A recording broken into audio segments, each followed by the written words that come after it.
2024년 5월 20일 하나님께서 우리에게 주시는 말씀은 열왕기상 19장 1절에서 10절까지의 말씀입니다.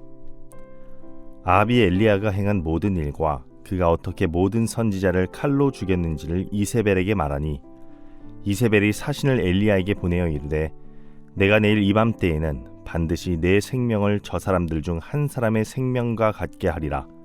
그렇게 하지 아니하면 신들이 내게 벌 위에 벌을 내림이 마땅하니라 한지라.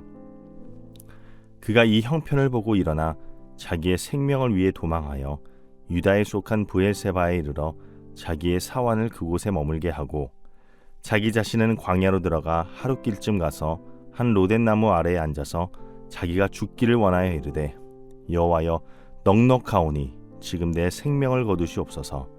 나는 내 조상들보다 낫지 못하니이다 하고 로뎀나무 아래에 누워 자더니 천사가 그를 어루만지며 그에게 이르되 일어나서 먹으라 하는지라. 본즉 머리맡에 숯불에 구운 떡과 한 병 물이 있더라. 이에 먹고 마시고 다시 누웠더니 여호와의 천사가 또다시 와서 어루만지며 이르되 일어나 먹으라. 내가 갈 길을 다 가지 못할까 하노라 하는지라. 이에 일어나 먹고 마시고 그 음식물의 힘을 의지하여 40주 40야를 가서 하나님의 산 호렙에 이르니라. 엘리야가 그곳 굴에 들어가 거기서 머물더니 여호와의 말씀이 그에게 임하여 이르시되 엘리야야 내가 어찌하여 여기 있느냐. 그가 대답하되 내가 만군의 하나님 여호와께 열심히 유별하오니 이는 이스라엘 자손이 주의 언약을 버리고 주의 제단을 헐며 칼로 주의 선지자들을 죽였음이오며 오직 나만 남았거늘 그들이 내 생명을 찾아 빼앗으려 하나이다. 우리 인간이 생명을 유지하기 위해서 먹고 마시는 것은 아주 필수적인 행동입니다. 그러나 동시에 먹고 마시는 것은 생명을 부지하기 위해서만 필요한 것은 아닙니다. 먹고 마시는 것은 인간 사회에서 가장 공통적으로 일어나는 공동적인 행위입니다.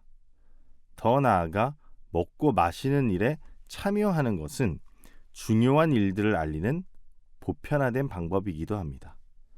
예를 들면 우리가 돌잔치, 생일, 결혼식, 기념일, 장례식 등은 대부분 식사를 합니다. 또한 많은 중요한 회의나 미팅 후에는 꼭 식사를 하며 모이기도 하죠. 그러니까 모든 문화 안에서 함께 먹고 마시는 것은 분명히 중요합니다.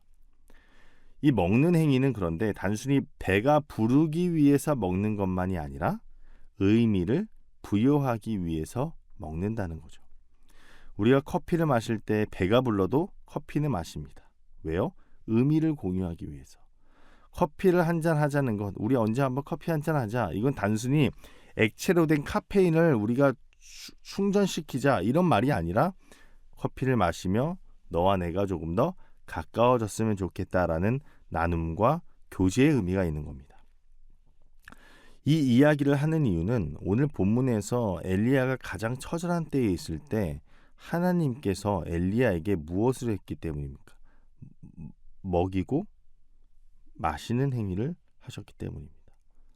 일어나서 먹으라고 하며 엘리야를 위로하시는 하나님을 우리는 오늘 본문을 통해 볼 수 있습니다. 사실 오늘 본문에서 엘리야가 처한 상황을 보면 굉장히 의아합니다. 그 어느 때보다 어려운 상황에서 엘리야는 자신의 신념, 믿음을 굽히지 않았고 당당히 하나님의 살아계심을 확실하게 보여준 사람이었습니다. 하나님의 살아계심을 이방신을 믿는 자들 앞에서 보였고 그 누구보다도 강력한 하나님을 선포했습니다. 보통 이렇다면 하나님은 그를 크게 쓰실 것이 분명하고 하나님께서 기뻐하실 만한 삶을 살았기에 떳떳하게 형통함을 누리며 살았을 법합니다. 그러니까 우리가 상상하는 결말은 이렇습니다. 하나님께 순종하면 어마어마한 축복이 기다릴 거다. 어마어마한 복이 기다릴 거다. 그런데 오늘 본문에서 엘리야는 어떻습니까? 우리가 상상한 모습과는 정반대의 모습입니다. 그는 지금 두려움 가운데 있습니다. 아합으로부터 무슨 일이 일어나는지를 들은 이세벨이 사람을 보내서 엘리야를 반드시 죽이겠다고 으름장을 내놓습니다. 그리고 엘리야는 이 상황을 보고 두려워하며 목숨을 지키기 위해 도망칩니다. 엘리야의 입장에서는 참 많이 억울했을 것 같습니다. 하나님을 저버리지 않고 믿음을 지킨 결과가 정말 이것인가? 하나님을 향한 사랑과 믿음을 지켰으면 이보다는 더 좋은 결과가 나와야 되는 거 아닌가?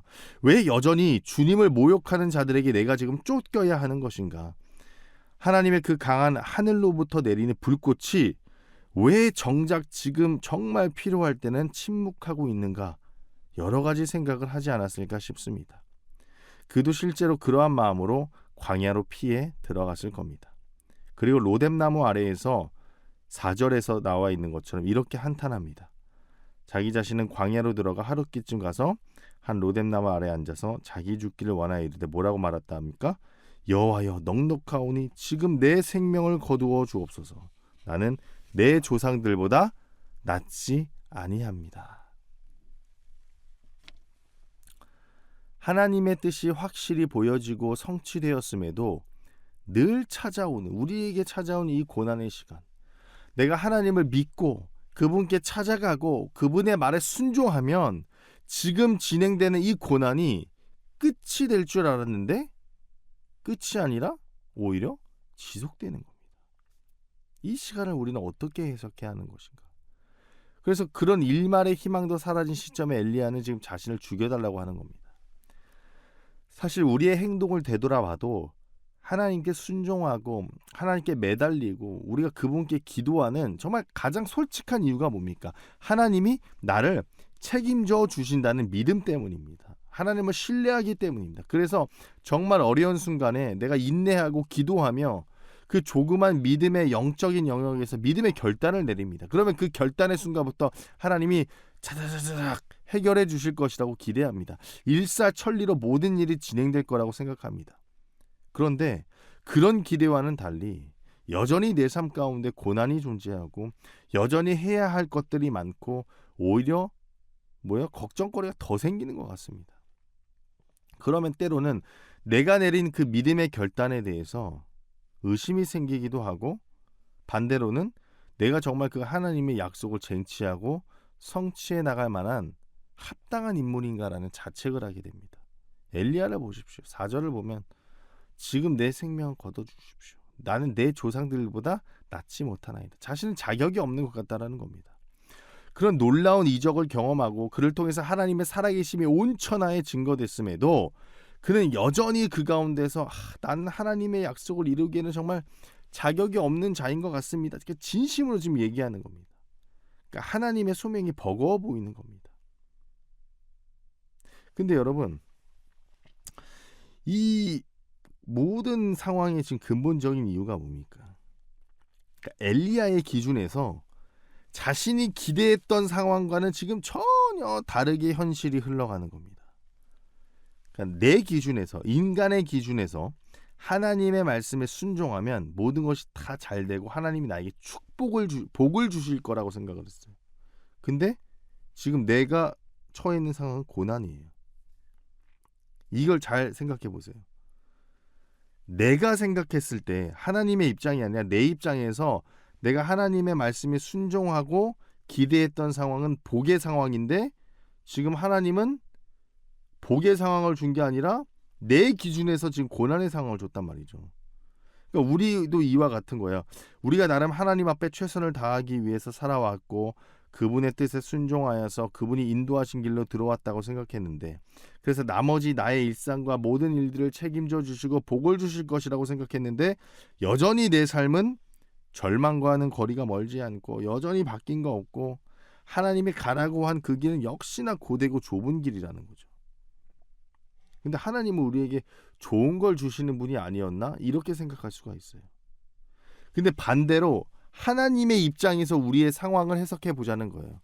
자, 내가 기대했던 건 복의 상황입니다. 하나님이 나에게 복을 주실 거라고 생각을 했어요. 그죠? 근데 성경은 하나님이 우리에게 늘 선한 것을 주신다 그래요. 근데 지금 우리에게 주어진 건 뭐예요? 고난이에요. 이걸 하나님의 입장에 생각하면 그러면 하나님이 생각할 때 지금 나에게 주어진 고난은 곧 복이 될 거라는 거예요. 그러니까 고난이 복이라는 생각을 해야 돼요. 우리 인간의 입장에서 이 고난을 나에게 주어진 이 고난을 고난이라고 생각하지만 하나님의 차원에서는 지금 내가 생각하는 이 고난이 복이라는 말이에요. 그래서 우리는 고난과 절망에 대한 개념을 다시 잡아야 돼요. 내 삶에서 고난과 절망이라고 느끼는 것은 먼저 내가 중심이 되었을 때 그걸 고난과 절망이라고 느껴요. 근데 내 삶의 주인이 하나님이라고 생각했을 때는 이 고난과 절망이 아니라 나를 사랑하는 주인이 주는 복된 순간이라는 생각을 해야 된다는 거예요. 누가복음 11장 13절에도 보면 뭐라 그래요? 주님이 너희가 악할지라도 좋은 것을 자식에게 줄 알거든. 너희가 아무리 악해도 자식에게 좋은 것 주지 않냐. 근데 하물며 너희 하늘 아버지께 구하는 자에게는 더 좀 성령을 주시지 않겠느냐. 하나님께서는 우리에게 늘 최선의 것을 주세요. 이걸 믿는다면, 그리고 삶의 주인이 하나님이라는 걸 믿는다면, 우리가 생각하는 이 고난은 우리의 기준에서만 고난인 거지 하나님의 입장에서 이게 고난이 아니라는 거예요. 하나님에게는 참 선한 순간이 될 수 있는 거예요. 그리고 그때가 하나님이 우리의 삶에 개입하는 순간이라는 걸 깨달아야 돼요. 때로는 하나님께서 그 어려운 시간을 그냥 내버려 두실 때도 있어요. 우리 기준에서 어려운 시간을. 이유는 정확히 모르지만 아마 하나님의 그 최선의 타이밍이 아직 다가오지 않았기 때문이에요. 전능자의 생각과 뜻을 우리 같은 피조물이 다 알 수는 없어요. 그럼에도 우린 달려가야 돼요. 때로는 한탄하고 어려워 눈물 펑펑 쏟아 지쳐 쓰러지더라도 하나님이 우리를 절대 포기하지 않는 믿음을 가지면 돼요. 오늘 5절을 보면 자신의 신세를 한탄하면서 너무 한탄하에 지쳐서 잠들던 그에게 누가 찾아와요? 하나님의 천사가 찾아와요. 5절을 보면 로뎀나무 아래에 누워 자더니 천사가 그를 어루만졌다. 그리고 하나님이 어떤 행동을 합니까? 일어나 먹으라. 오늘 본문에서 일어나 먹으라 이 표현이 3번이나 반복돼요. 너무 따뜻한 표현이에요. 야, 일어나 먹으라. 그러니까 우리로 치면 야, 밥 한 끼 하자. 내가 밥 사줄게. 이런 거예요.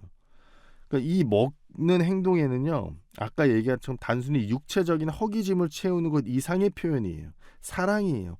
자신이 선택한 한 사람의 삶에 대한 하나님의 관심과 사랑과 책임과 돌봄의 표현이라는 거죠. 내가 어찌 내 사랑하는 자식을 죽게 내버려 두겠냐. 나의 일을 하는데 내가 어찌 너를 가만히 내버려 두겠느냐.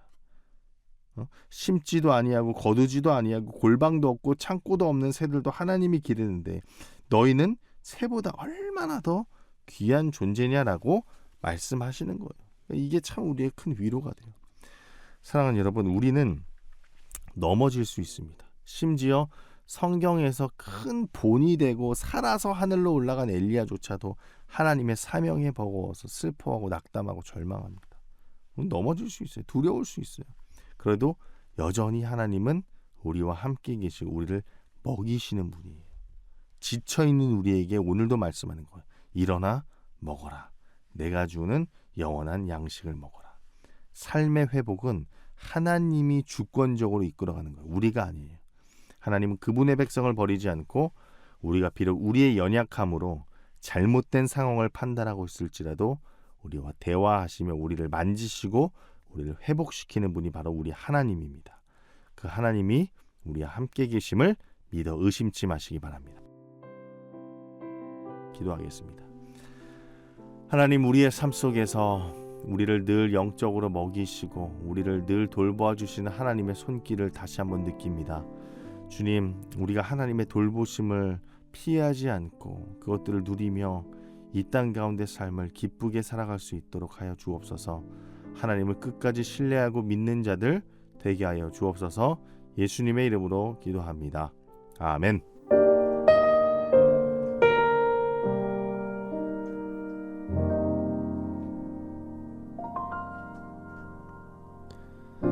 힘들고 지쳐 낭망하고 넘어져 일어날 힘 전혀 없을 때에 조용히 다가와 손 잡아주시며 나에게 말씀하시네.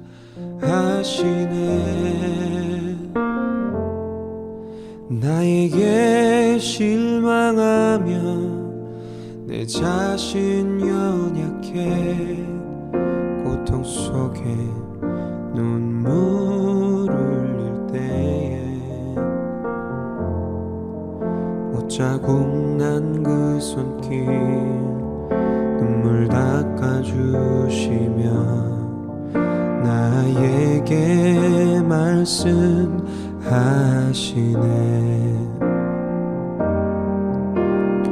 너는 내 아들이라 오늘날 내가 너를 낳도다. 너는 내 아들이라 나의 사랑하는 내 아들이라. 언제나 변함없이 너는 내 아들이라.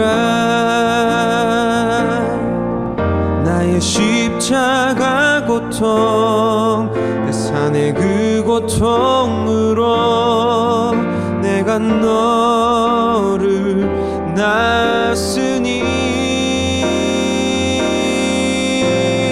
너는 내 아들이라. 오늘날 내가 너를 낳도다. 너는 내 아들이라. 나의 사랑하는 내 아들이라. 너는 내 아들이라. 오늘날 내가 너를 낳도다. 너는 내 아들이라.